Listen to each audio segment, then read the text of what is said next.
All your questions will be answered, as long as they relate to this. Just wait for everyone to get out here, and then we're going to be good. Good feeling about this. Yeah. I did it this morning. 3 hours ago, I did not have a good feeling. Now I do. Okay. Great. Well, welcome. Welcome to Newport, Rhode Island, everyone. Welcome to Fort Adams. Fort Adams was built in 1824 by a bunch of Irish workers who came over and worked on this fort. I don't know if some of them might have been my ancestors. I'm not sure. But in any case, when this fort was built, this was already an ancient form of cooking. This right here in front of you is a genuine old-fashioned style New England Clambake. The real deal. Not a lot of people do it. But this is a method of cooking that was developed by the native people of New England, the indigenous folks who have lived here for thousands of years. In this part of New England, it's the Narragansett tribe who settled all throughout here. And then they passed this tradition on to the folks who settled here. And about the time this fort was built, this became a really popular way of celebrating summer. Every town in Narragansett Bay, along Narragansett Bay, would have had a clambake pavilion, and at the height of summer, they would have had a clambake to celebrate, a great time, good friends, good people.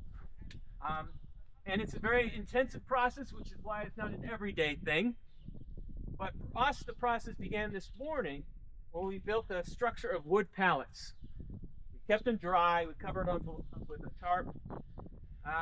Wood pallets about this high, and then on top of the wood pallets, we've layered that with rocks, granite rocks about this size. You can see the remnants of old rocks over here. And on top of the wood pallets, we put more wood pallets. So we had wood, rocks, wood, like a giant rock sandwich. And then we lit it off. Despite the pouring rain, we were able to get a good bonfire going. It burned for a solid hour. And after an hour, we scraped all the ashes off. That's what you see to the side, all the wood ashes that were left. We were left with just a bed of hot rocks. Now comes what makes this a clambake as opposed to something else. This stuff right here. This right here is seaweed, which these young men went out and picked yesterday afternoon around Ocean Drive. This is why clambakes happen only in New England, because this particular kind of seaweed, called rockweed, grows along the rocky shores of New England and Canada. And it is a very unique plant. It attaches itself to the rock, it anchors itself to the rock, and at low tide it's completely exposed to the air, so it dries out. At high tide it's covered and it floats. It's got these bubbles in it that allow it to float in the water. So it's drying out and filling with water twice a day. As a result, it's an incredibly rugged plant. So much so that when we put it on those hot rocks, it doesn't burn. What it does is it releases that moisture, that salt water that it is absorbed over its lifetime, and that becomes steam. It's this steam from the seaweed that flavors and cooks the food that you're going to eat today. So this is the most important element. It's a very unique plant. Now, after that, we cover it up with layers and layers and layers of canvas. Wet canvas to keep it from catching fire. And then we let it sit for 2 hours about. And on a day like this especially, we hope for the best. What did they use before canvas? Pardon me? What did the clambakes use before canvas? Well, the native folks would dig a hole in the ground. And that contains much of the... Somehow it comes out perfect every time. The wind shifted. And the wind shifted. It is a wind shift. Yeah, it did. All right, lovely, lovely today.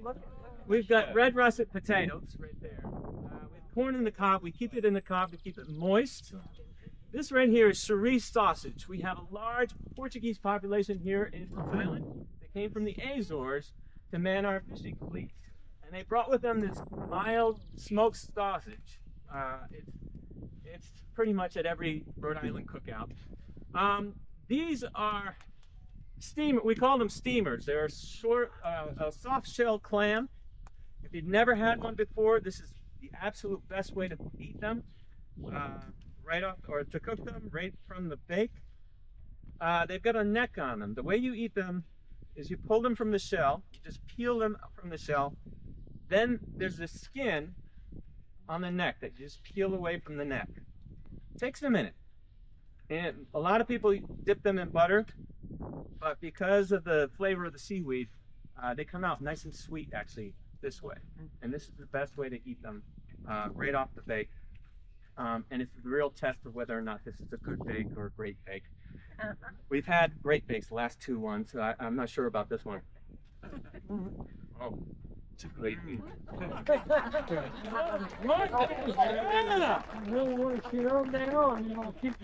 I'm going to keep these for myself. Honestly, you should try them. But the star of the show today, as you know, is the Rhode Island lobster. Rhode Island lobster. You may be saying, well, what's the difference between Rhode Island lobster and Maine lobster? Technically, there's the same species.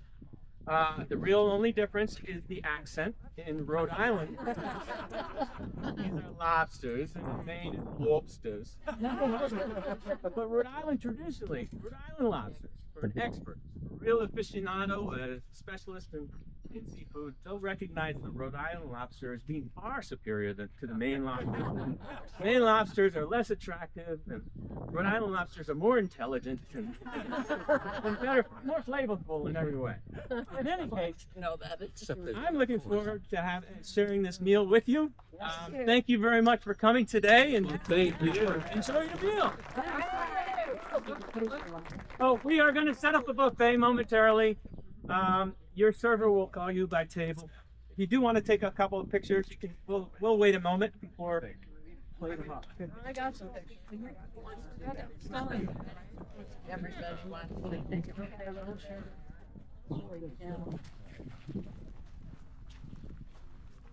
Wow, you're good. Get the lots done.